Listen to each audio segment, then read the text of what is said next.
Assalamualaikum warahmatullahi wabarakatuh. Saya Indika Lestari, kelas C3MD, ingin mengerjakan tugas UTS Manajemen Dakwah NIM 086. Jadi saya akan menjawab pertanyaan dengan angka yang genap.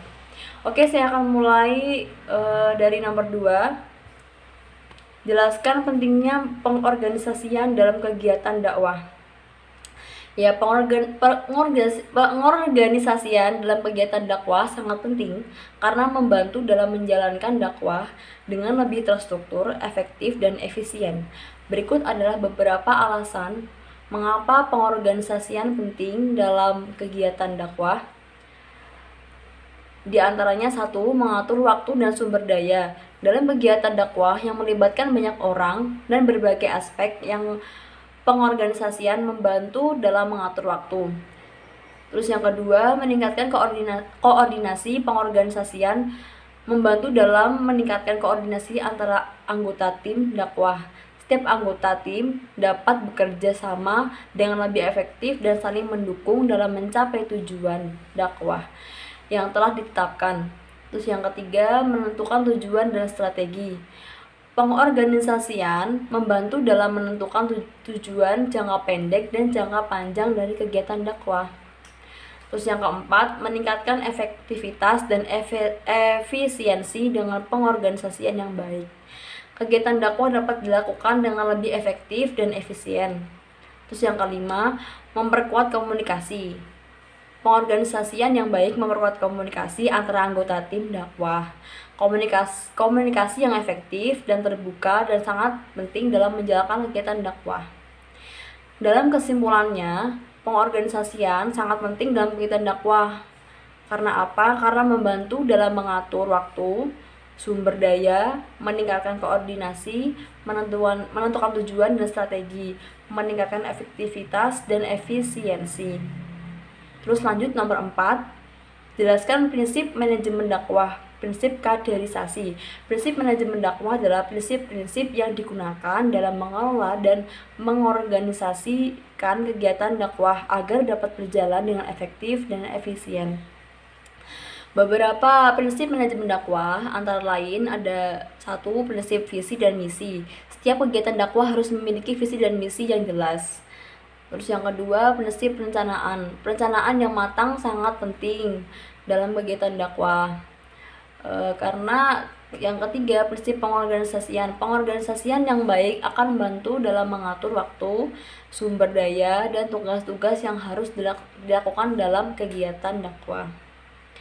Terus yang keempat, prinsip kepemimpinan. Kepemimpinan yang baik sangat penting dalam kegiatan dakwah. Seseorang pemimpin harus mampu menginspirasi, memotivasi, dan membimbing anggota tim dakwah agar dapat bekerja dengan maksimal. Yang kelima, prinsip pengawasan. Pengawasan yang efektif diperlukan untuk memastikan bahwa kegiatan dakwah berjalan sesuai dengan rencana dan tujuan yang telah ditetapkan. Prinsip kaderisasi dalam dakwah adalah prinsip-prinsip yang digunakan dalam mengembangkan dan mempersiapkan kader dakwah yang berkualitas. Beberapa prinsip kaderisasi antara lain: 1. Prinsip seleksi.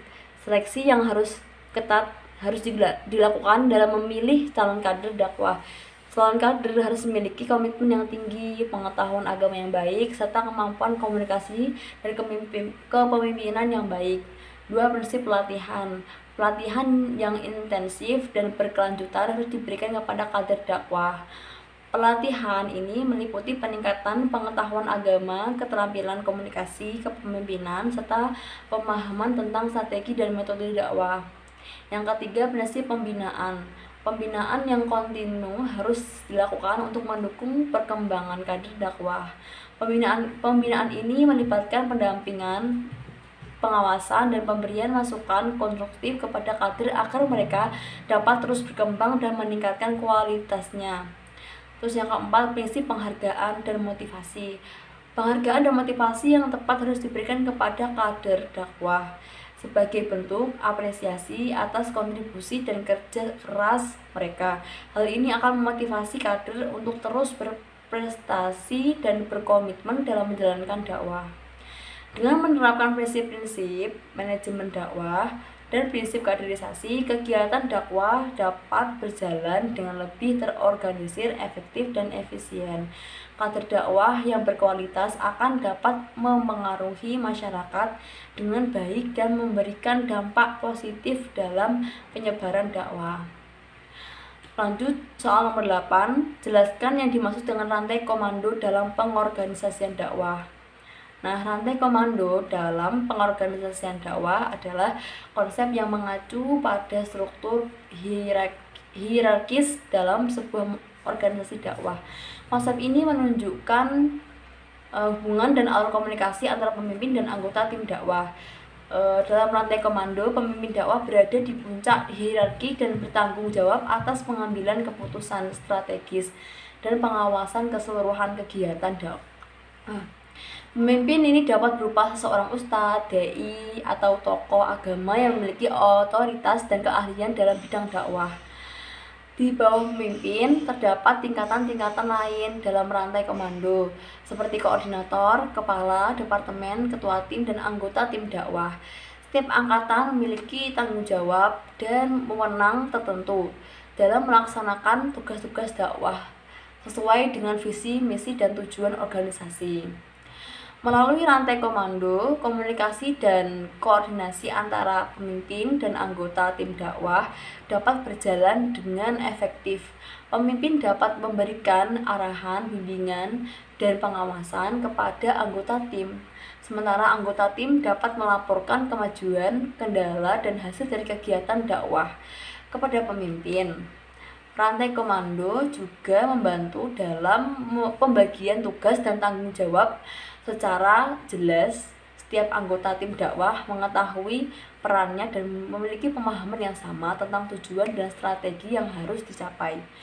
Hal ini mempermudah dalam pengambilan keputusan, pelaksanaan tugas, dan evaluasi hasil dari kegiatan dakwah. Dengan adanya rantai komando yang terstruktur dan jelas, pengorganisasian dakwah dapat berjalan dengan lebih teratur, efisien, dan efektif. Rantai komando memastikan bahwa setiap anggota tim dakwah memiliki peran yang terdefinisi dengan baik dan dapat bekerja secara sinergis untuk mencapai tujuan dakwah yang telah diterapkan. Sekian dan terima kasih. Tugas manajemen dakwah sudah terlaksanakan dan selesai.